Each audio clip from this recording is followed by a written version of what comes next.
What is up, guys? It's me, Zach Lee, and we got a lot to talk about today. In the NBA, there's always the good brother and the brother that just isn't as good. I mean, look at Robin and Brooke, Justin and Drew, JR and Chris. I mean, maybe the only exception is Marcus and Markieff. I mean, they're pretty much the same. And then, of course, you also have Steph and Seth. Now, just because one brother always seems to be better than the other doesn't mean that the other one necessarily sucks. I mean, Robin Lopez isn't as good as Brooke, but he's not bad. Same for Justin, not as good as Drew, but he's still a serviceable NBA player. Chris Smith is buns, but that's a different story. And it used to be the same story for Seth. He wasn't known much as a player by the fans, but just for being Steph's brother. However, last year for the Mavericks, he showed us that he is also a legit player in this league. Of course, not as good as his brother, but just a solid NBA player, a good shooter. According to him though, in terms of shooting the ball, Seth says that he is better than Steph. You shot 48% from the field, 42% from three. Both of those marks were better than Steph. You better shooter than Steph? I think so. I mean, we have our battles in the backyard. You get him? He's done it for a while. Oh, of course. From young age. I'll say it's 50-50 shooting games, one-on-one games. I mean, it's good battles. It's obviously one of the reasons I'm here today, just being able to measure myself against him in the backyard and his work ethic and things like that. And I mean, he's helped me a lot throughout my career. Now, I know it sounds ridiculous. How are you going to say that you're a better shooter than Steph, who is considered by many to already be the greatest shooter in NBA history? But then you look at the stats from last year, and it backs up Seth's claims. Curry last year shot 46% from the field. Seth shot 48%. Steph shot 41% from three. Seth shot 42%. Steph did shoot better from the free throw line by a decent amount, and his true shooting percentage is higher because of that, but that stuff doesn't matter. In terms of who was the more accurate shooter last year, it was Seth. Career totals are a different story though, since last year was Seth's first year actually shooting the ball well from the field. And if you just look at the stats, you'd say, well, yeah, Seth is clearly right. He is a better shooter than Steph, but anyone who has ever watched Steph play would know that's not the case. I mean, it's not just about higher shooting percentage or anything like that. There is a reason teams game plan so hard for Steph. You can't give him an open look. You can't give him a semi-open look. You can't make him think that he has an open look. And most of the time, whether he's open or not, it doesn't even matter. Whereas with Seth, teams treat him like more of just a regular shooter. You obviously don't want to give him room for open shots, but it's not as hard to stop him as it is to stop Steph, which makes Steph the bigger threat and the better shooter and the better player. Like I said though, this is kind of pointless because everyone who has ever watched the two play knows who is the better shooter. Stephen A. Smith and Kevin Durant are two guys that just don't get along. Stephen A. is kind of like Durant's Skip Bayless, except Stephen A. still acknowledges Durant's talent, but he just doesn't respect him as a person. And this really all started back when Stephen A. Smith said KD was likely going to sign with the Lakers back in 2015, and then Durant came out and called him a liar and said that he doesn't even listen to him. And of course, once Durant signed with the Warriors on July 4th, 2016, Smith, like most of the NBA world, went berserk. But things had died down a bit between the two of them since then, until yesterday when Stephen A. Smith called Durant disrespectful and arrogant.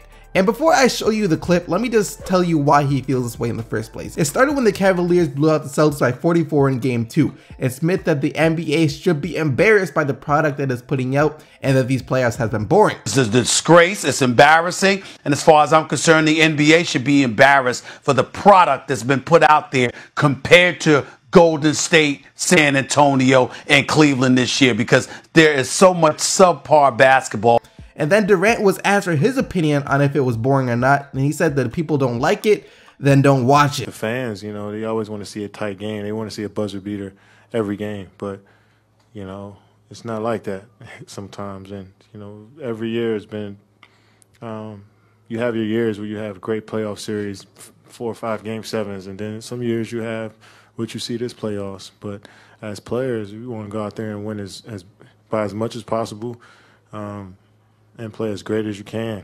You know, whatever happens, with the score, it happens. So relay that to the fans who feel upset. If you don't like it, don't watch it. And that's what caused Smith to say this. He's aged, and along the process of aging, he's gotten more arrogant. He's gotten more disrespectful. He's gotten more dismissive, particularly of the fans. And to be quite honest with you, You know, he hasn't gotten smarter. The younger Durant would have never said something so flagrantly disrespectful. Alright, so you guys get the gist of it now. Smith also went on to talk about how much Durant has changed over the years. From the nice, upstanding guy who dedicated his MVP award to his mom, to the seemingly more blunt and not as compassionate player that we see today. Or as Smith calls it, arrogant and disrespectful. But I don't see anything wrong with what Durant said. He said, if you don't like it, don't watch it, which is true. I don't like it, but I still watch because, hey, while it might not be as entertaining as a close game or something like that, it's better than nothing. I still enjoy watching the game. And I get where what Durant said can come off as arrogant or disrespectful. But what was he supposed to say?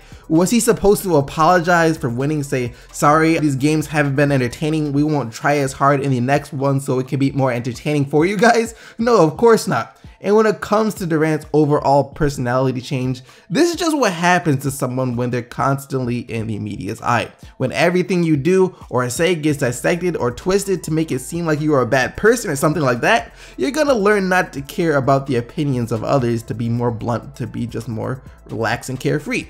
You can't make everyone happy, especially when you're a public figure like Durant is. The people who don't like you are never gonna like you, and the people who like you will always like you for who you are, unless of course you are an OKC fan, which it will be different. All that being said though, Durant still did offer a bit of an apology / clarification for what he said. Life is simple, man. I mean, I didn't mean it to disrespect anybody, but if you felt disrespected, I'm sorry. But if you don't enjoy the game, turn it off, turn something else on. If you do, enjoy the rest of it, man. Like I said, that was more of a clarification than an apology, because I don't even think like a real apology was needed for what he said. I mean, what he said was true. If you don't like it, don't watch it.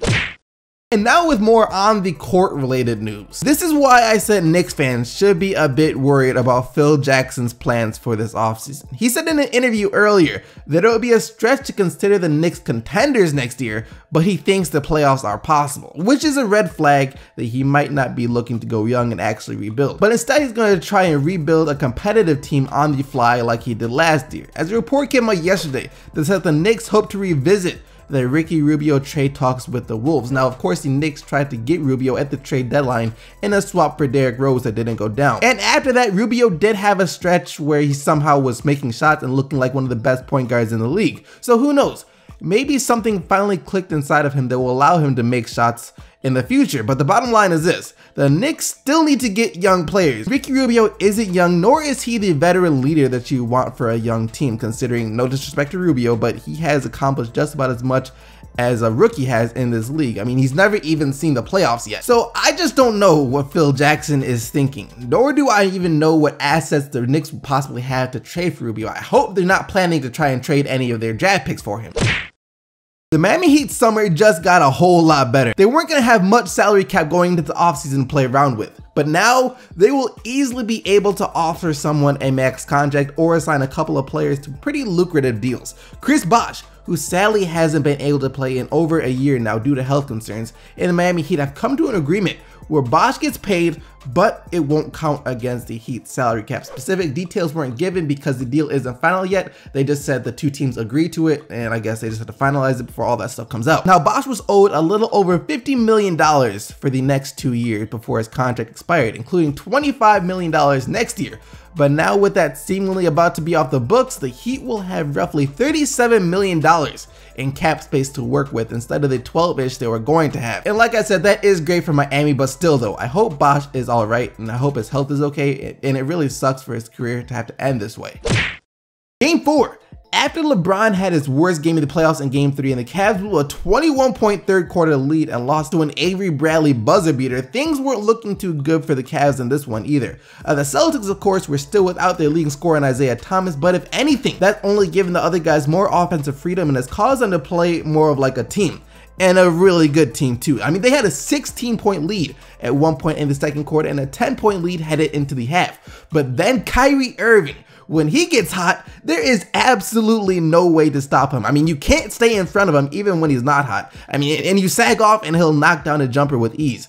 And he went off in that third quarter. Absolutely unstoppable. No way to check this man whatsoever. 21 points in that quarter to lead the Cavs back into the game. LeBron and Love were also doing their things. Love was a rebounding monster last night with 17 points and 17 rebounds, while James had 34 points. And Kyrie Irving now has a new career playoff high with 42 points as Cleveland gets the 112-99 win to go up 3-1 on Boston for the series. Avery Bradley led Boston with 19 points. Now with all of that out the way though, we can get into the question of the day. And yesterday we talked about possible trade scenarios for Paul George. And after that, I asked you guys if you could see him being traded, and if so, to where. And you guys said this: Paul George to Portland would be perfect. Paul George needs to be traded. It's obvious he's not in the right mindset to play for the Pacers, and he's already trading with Kobe. If he wants to win now, he should go to the Nets. They have Sean Kilpatrick and Randy Foye. A Paul George trade will be interesting. I can see more interest from the Pacers trying to move him than from other teams, since he could easily just walk away after a year. Which is why teams I feel like the Blazers and the Heat I feel would take a chance on him. I mean, he might like it there, see that he could be at least competitive, which is what he wants. But in the end, if he really wants to go to LA and other teams feel like that's what he will do, Indiana won't be able to move him. And here is today's question of the day. Do you think that Durant is wrong to say, if you don't like it, don't watch it? Do you agree with Stephen A. Smith? Let me know what you think down in the comments section below. But other than that, thank you once again for watching the video. Hope you guys did enjoy it. If you did, don't forget to leave a like on it and subscribe for more daily NBA videos. And until tomorrow, keep getting the Bucks, Team SCC, and I'm out of here. Peace!